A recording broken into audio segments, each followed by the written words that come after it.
The purpose of Golden Dawn magic is to restructure the psyche, to transform the psyche into something that manifests reality spontaneously.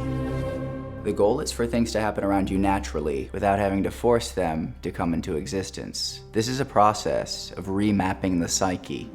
Throughout this process, your perceptions will change, your senses will sharpen, your habits will shift.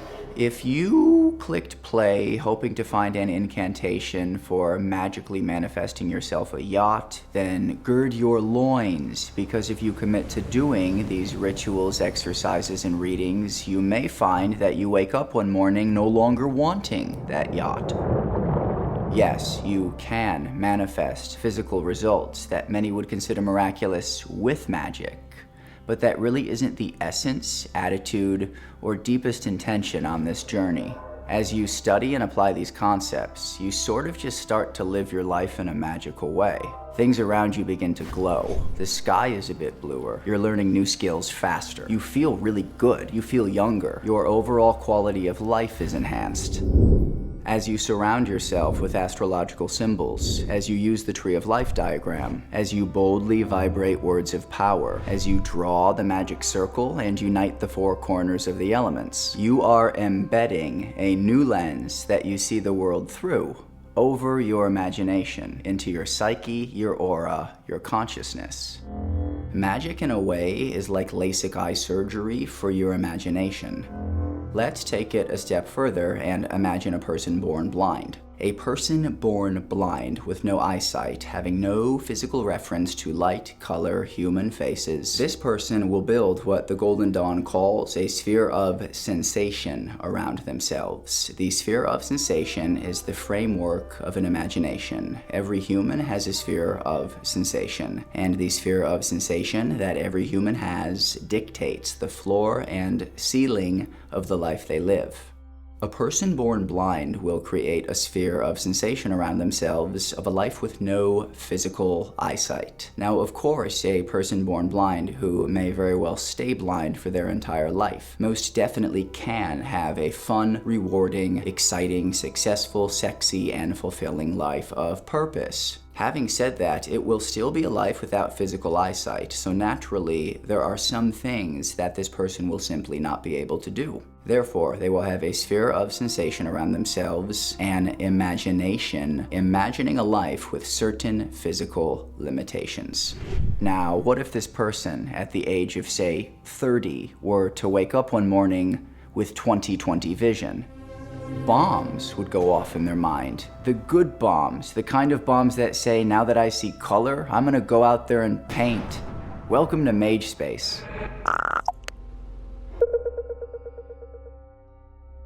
This video is a guide for completing the Hermetic Order of the Golden Dawn's first grade, the Neophyte Grade. It has been a while since my last long video, as I have spent the last several months moving into a new home. Now that things have settled, Mage Space postings will be more frequent. And if you like the sound of that, you can subscribe if you have not done so already, and tap the bell icon to get notified when new Mage Space magic drops. This episode covers several swaths of information that every neophyte must know in order to successfully pass the grade. This video contains some of the knowledge you will need to know, but the books are where you will find all the knowledge. Go to the books for your deepest studying and practice the rituals to make your new knowledge stick.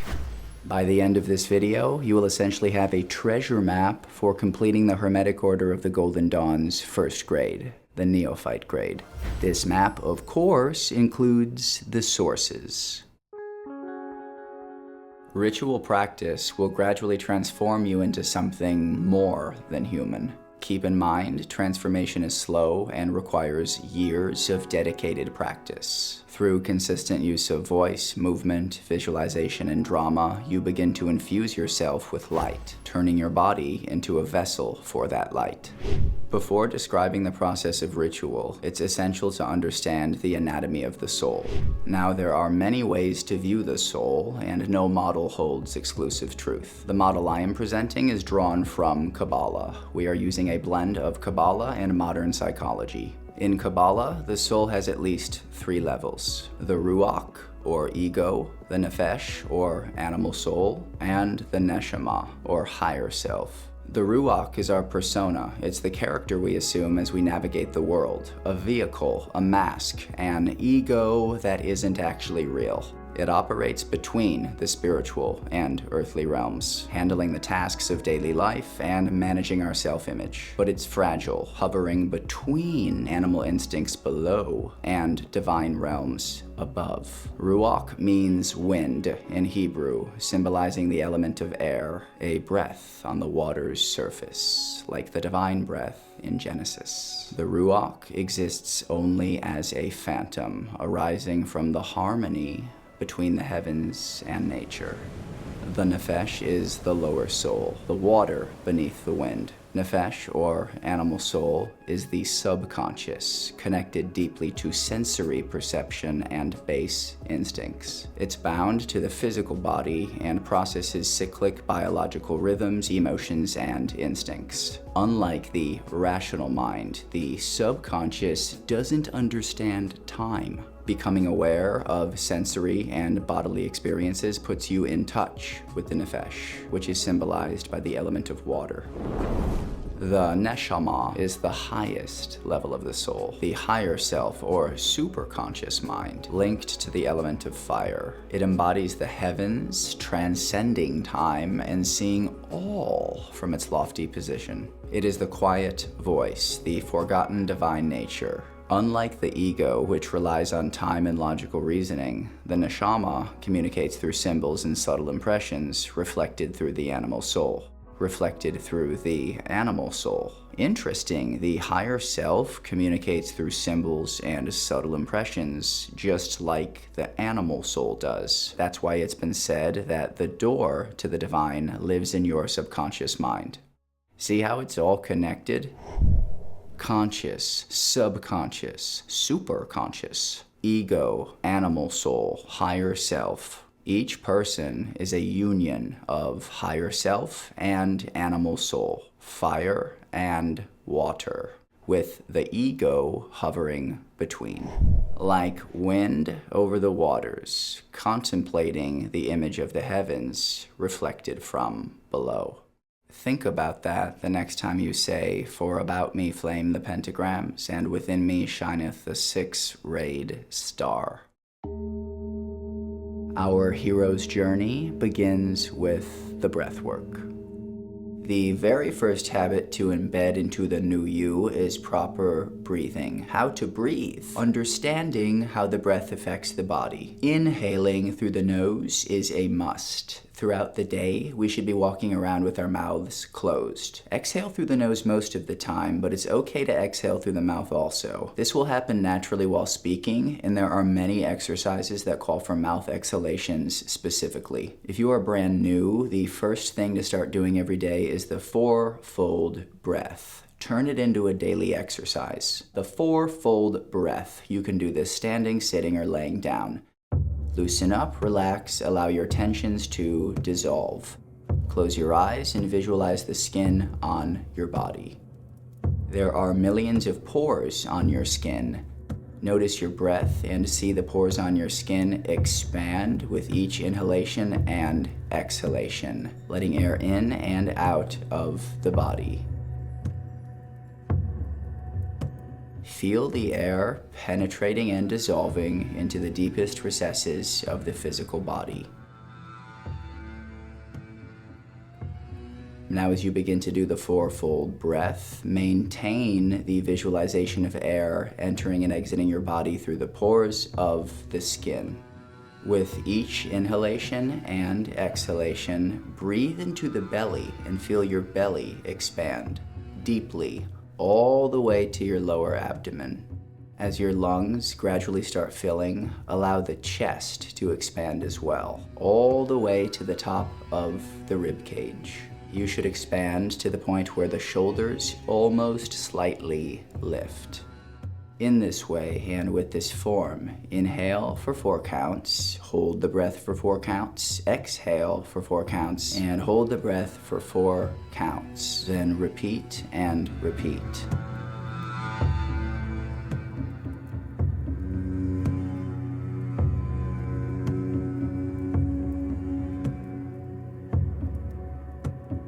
holding the breath, do not block the throat. When counting to guide your breath, you don't need to go at any particular speed. The breath pattern is what is most important. Go as slow as you feel necessary. You can, of course, do this exercise for as long as you like, but maintain it for at least 5 minutes before daily ritual work. When you get comfortable maintaining the visualization without very much concentration, build upon the visualization and extend the porous nature of your skin into the depths of the body, going deeper and deeper. See flesh and bone overlaid and interlocked as porous through and through, like a sort of sponge. Feel the air circulating over, under, and all throughout the depths of your being, nourishing every cell from within. If you feel dizzy or ill from the abundance of oxygen, stop and begin the ritual again after you have resurrected. Eventually, you won't get dizzy anymore. The butterfly of the dizziness caterpillar is a sense of relaxed well-being or bliss. How do you feel in your spirit right now? How is your heart receiving this information? How is your mind receiving this information? If you would like to let me know, you can do so by leaving a comment. If you have questions, ask away, and it will eventually be addressed one way or another in a future video. I am making more question answering videos. Alright, now that we know how to breathe, let's get acquainted with the first big book, Cabala Magic and the Great Work of Self-Transformation by Liam Christopher Thomas. This is a very helpful text. Liam gives you an improved Golden Dawn curriculum, a curriculum for independent magicians that want to go all the way. This is the first book that I have listed in the description below. If you really want to do the Golden Dawn grade work in an organized way, buy Liam's book first. Liam also has a YouTube channel. I think it's great. He's a soft-spoken spiritual master spitting out very useful knowledge with no fluff. I love it. In Chapter 2 of Cabala Magic and the Great Work of Self-Transformation, you will see written the 5 aspects of magic that are essential for effective rituals. The big 5 are symbol, space, movement, voice, and drama. Symbol.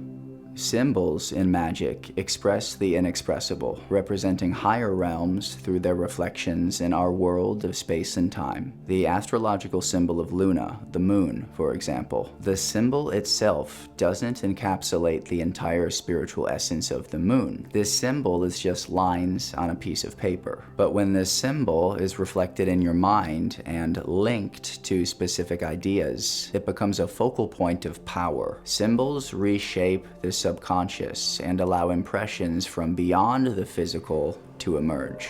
When properly visualized and contemplated, symbols channel real power. The pentagram is a symbol, and the pentagram acts both as an attractor and a repellent for certain energies. The pentagram repels material conditioning in your subconscious mind. This is why it is often associated with protection from negative forces. It's a spiritual scarecrow. The pentagram also represents the human form in balance and integrity. When you stand in the shape of a pentagram, arms wide, legs spread, you embody the archetypical human destined to fulfill divine purpose. As you practice the lesser banishing ritual of the pentagram, I encourage you to explore the countless correspondences attached to this symbol and internalize them. Space. Space provides the medium through which symbols interact.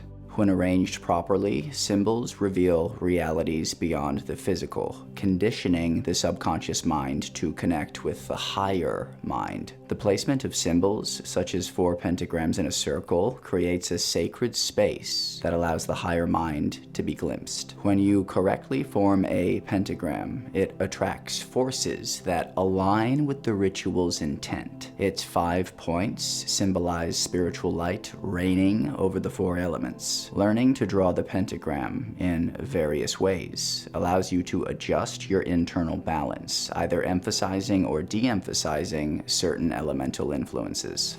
Movement. Movement is a key element in ritual, acting like the wind stirring the waters of the mind. Circular movements like circumambulation distribute symbols in a pattern that opens the door to the subconscious mind. When a magician moves in a circle, their subconscious creates a funnel, often called a cone of power. This funnel is where the negative influences are cast out and astral light gathers within. The cone of power symbolizes the spiritual movement generated, with its base in the physical and its peak connecting to the divine. Voice. The voice is one of the most powerful conveyors of magical energy. It merges symbol and movement, creating its own vortex of power through proper vibration of words. Specific words, when chanted or spoken with intention, raise energy within a space or within the magician's body. Drama. Last but not least, drama is an essential component of ritual. Without emotional investment, the ritual remains a mere physical action. The feelings behind words and gestures provide the energy that drives transformation. Strong emotion taps into the subtle realm of the astral, making the ritual effective on a deeper level. Ultimately, these aspects of effective ritual are tools, not goals in themselves. There is a moment in every ceremony when consciousness reaches its peak and the divine is revealed. This moment transcends all ritual tools and actions, and the benefits from this moment will often manifest in your life much later. The real goal of ritual is to reach this still point where clarity and power flow from the divine, allowing transformation. Next, I am introducing the most basic and arguably most crucial ritual, the Lesser Banishing Ritual of the Pentagram.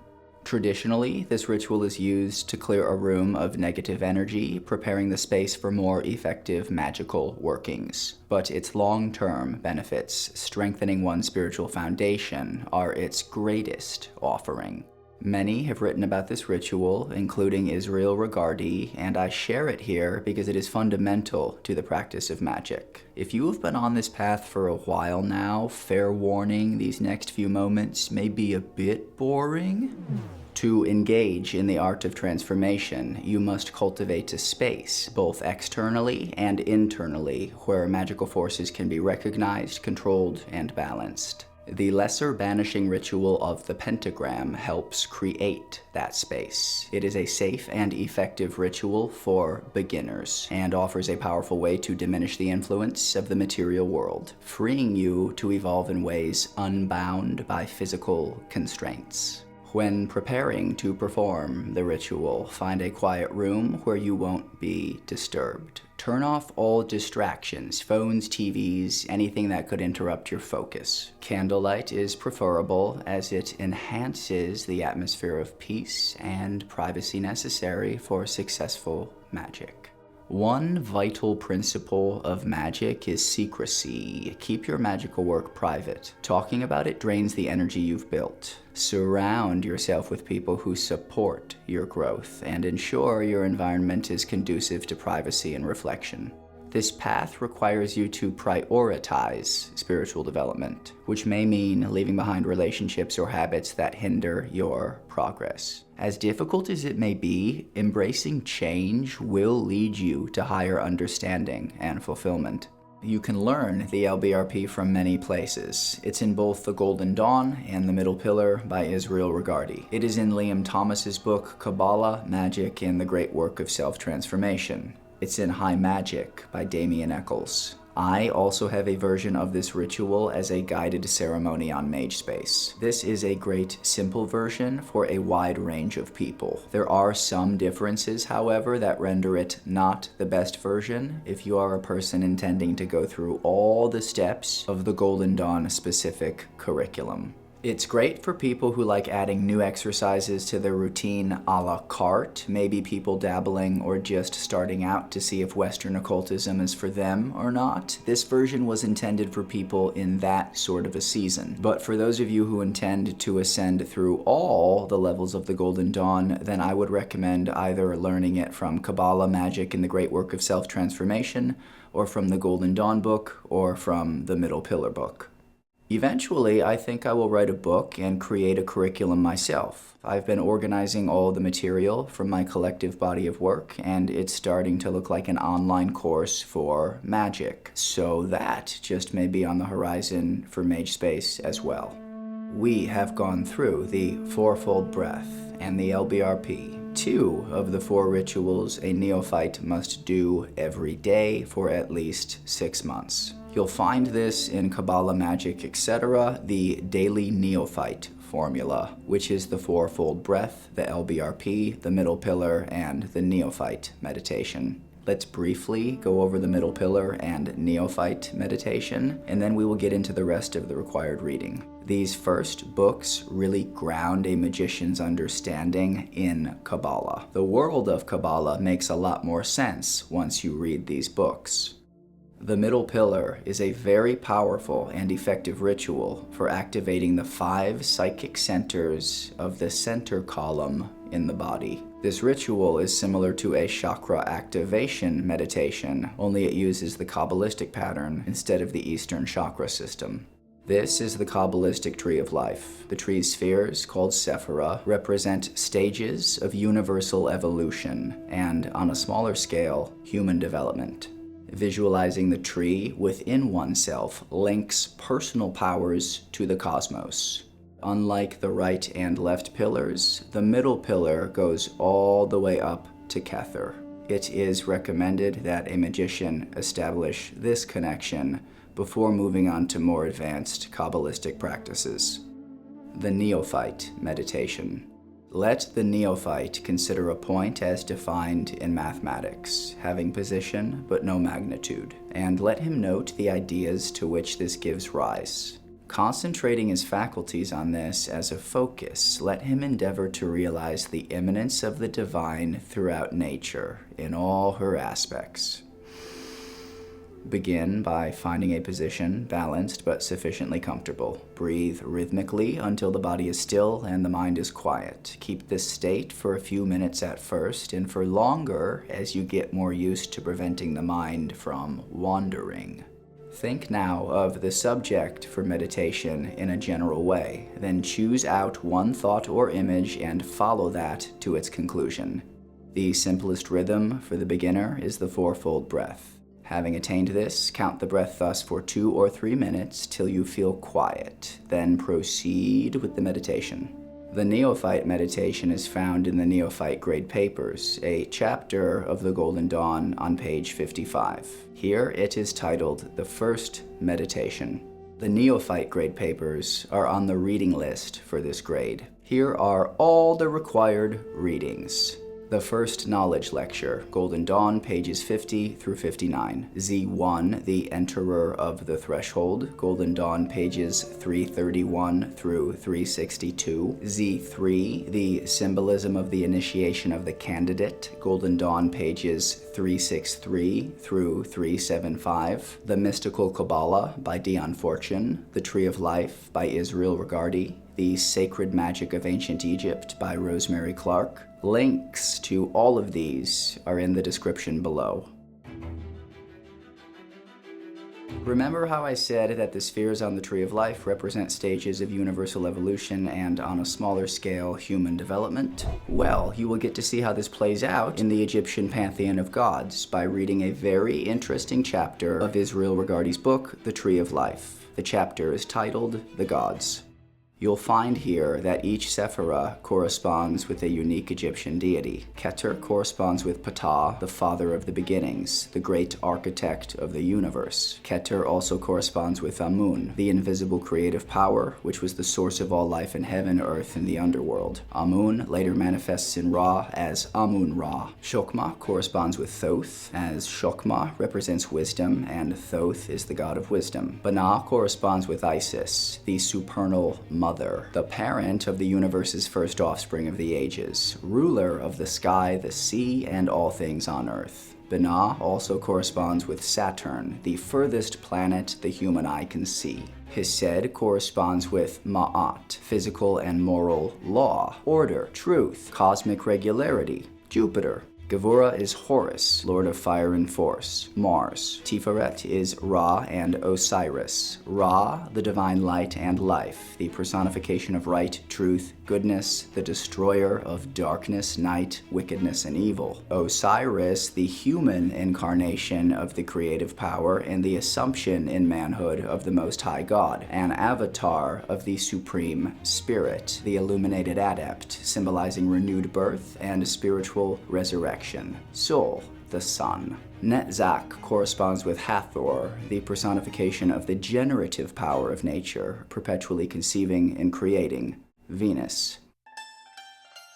Hod is Anubis. The Greek combination name is Hermanubis, inventor of astrology, geometry, medicine, and botany, reading, writing, and oratory in all its branches. Mercury. Yesod is both Pasht Bastet and Shu. Pasht Bastet representing change and perpetual flux, Shu representing stability and firm foundation, encompassing Luna, the moon. Shu is also the god of the space between the earth and the sky. Seb is Malkut, god of earth. The earth formed his body and was called the house of Seb, just as the air was called house of Shu and the heavens house of Ra. The more you familiarize yourself with the knowledge in these books, the more vibrant, colorful, and full of life your ritual practice will be. And this is really the essence of effective theurgy. The more associations you draw, the clearer your connection will be. A firm knowledge of these gods and their attributes will surge your invocations and evocations. Another tool of power is incense. Have you ever gotten a whiff of a human in passing who's wearing the same perfume that one of your ex-relationships wore? It can get really easy to think about that person for the next few minutes. Do not underestimate the power of smell. Understand the power and implement incense. Incense, scent in general, is one of the most powerful add-on tools in your shed for altering your mental state and self-inducing trances. This is a universe of correspondences. There is a scent for every sephirah on the Tree of Life. Keter is sandalwood. Chokmah is musk. Binah is myrrh. Chesed is cedar. Gevurah is basil and dragon's blood. Tiferet is frankincense and cinnamon. Netzach is rose. Hod is lavender. Yesod is jasmine. Malkut is patchouli. We have now covered the daily rituals, the required reading, and one optional implement. Next, we go into the additional exercises, starting with the 4 adorations. This is an exercise that will simultaneously familiarize you with the few Egyptian deities while orienting your physical body to the sun. To learn how to perform the 4 adorations, I recommend my video on the 4 adorations. The daily tarot meditation is the second additional exercise. Each morning, take a traditional weight tarot deck and shuffle it with the intention of drawing a card that will highlight a significant spiritual theme for the day. Focus solely on this intention as you shuffle, then draw a single card. Gaze at the card for a few moments without analyzing its meaning. Simply allow yourself to feel any reactions or impressions, amplifying them if they arise. Imagine the card as a window or doorway, or envision yourself breathing in the essence of the scene. If you wish, you may use the card for occasional divination, asking for insight on a specific situation as you shuffle. Leave the card out in a visible spot throughout the day or night, and return to it later to see if further reflections or insights have emerged about the card's message or your spiritual journey. Silence exercises. The spirit of the Neophyte Grade is embodied in silence, which is essential both for external protection and for cultivating internal focus. Practicing silence not only creates a shield for your ritual work, but also helps to keep your goals inwardly directed. Try these exercises to support this process. Topic restriction. For 1 month, preferably as you begin, refrain from discussing topics such as magic, the occult, philosophy, psychology, mysticism, religion, anything like that. Don't discuss it with others. Deep listening. For 1 month, make an effort to say very little during conversations. Focus on listening well. Really think about what the other person is saying instead of just thinking about what you're gonna say next. When it's your turn to speak, rather than sharing your experiences or opinions, ask more about the other person. If prompted to discuss your own views, offer minimal detail and kindly shift the focus back to their interests. In addition to everything that we have already covered, there are written assignments, the outline of the Neophyte ritual. There are diary assignments. Every magician gets to craft their own magical motto. There are projects, the Compendium of Gods, labeling the Tree of Life and making the Neophyte Temple diagrams. A few other optional implements worth noting are the robe, the lamp, and the book. This list will be explained and expanded in either a Part 2 video or a very, very long, all-encompassing guide to the Neophyte Grade video. If you have questions about any of the information we have covered, ask away in the comments. Once again, question answering videos are coming back. As for right now, I leave you to the first knowledge lecture. Neophyte Grade Papers. First knowledge lecture. 1. The 4 elements of the ancients are duplicated conditions of heat and dryness, fire. Heat and moisture, air. Cold and dryness, earth. Cold and moisture, water. 2. The signs of the zodiac are 12. 1. Aries the ram. 2. Taurus the bull. 3. Gemini the twins. 4. Cancer the crab. 5. Leo the lion. 6. Virgo the virgin.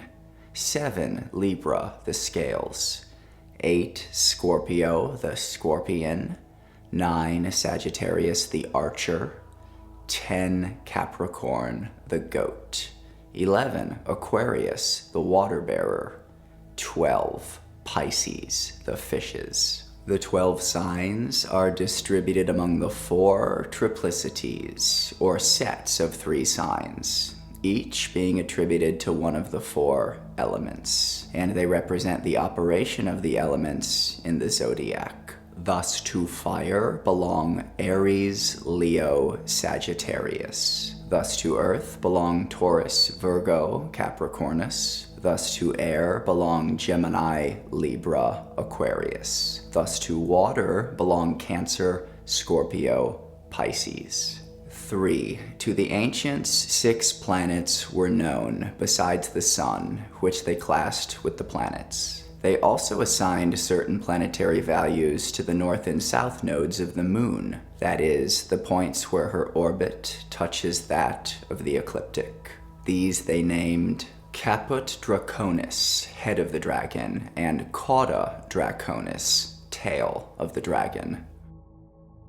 Since the discovery of 2 more distant planets, Neptune and Uranus, or Herschel, these 2 terms have been partially replaced by them. The effect of Caput Draconis is similar to that of Neptune. The effect of Cauda Draconis is similar to that of Uranus. The old planets are Saturn, Jupiter, Mars, Sol, Venus, Mercury, Luna, the Moon. 4. The Hebrew alphabet is given on page 53. Each letter represents a number and has also a meaning. 5 letters have a different shape when written at the end of a word and also a different number. Mem final. Of these finals, mem is distinguished by being the only oblong letter. The other 4, kaf, nun, pei, tsadi, have tails which should come below the line as shown. Hebrew and Chaldee letters are written from right to left. The Hebrew Kabbalists referred the highest and most abstract ideas to the emanations of deity, or Sephiroth. They made them 10 in number. Each one is a Sephirah, and when arranged in a certain manner, they form the tree of life. Hebrew letters are holy symbols. They should be carefully drawn and square. The Sephiroth are 1. Keter, the crown. 2. Shokma, wisdom. 3. Binah, understanding. 4. Chesed, mercy. 5. Geburah, severity. 6. Tifereth, beauty.